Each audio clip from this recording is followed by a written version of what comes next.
मनोज जरांगे पाटील यांच्या आमरण उपोषणाचा आज दुसरा दिवस आहे। मराठा समाजाच्या आरक्षणासह इतर मागण्यांसाठी जरांगे यांनी अंतरवाली सराटीमध्ये पुन्हा आमरण उपोषण सुरू केले।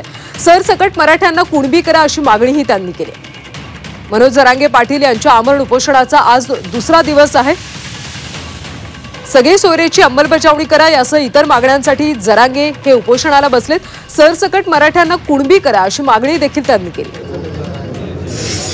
कुणबी मराठा हा एकच हे धरून आहे, म्हणून आम्ही ओबीसीचे धक्का फक्का काही लागत नाही। गुन्ह्या गोविंदाने राहू देवेंद्र फडणवीस साहेबांनी समजून घ्या त्याच्याकडून कुणबी हाच मराठा आहे, त्याच्या नोंदी सापडायला लागल्या त्याचा अर्थ हाच राहिलं तो आता थोडं मराठवाड्यात सरसकट मराठ्यांना कुणबी करून टाका।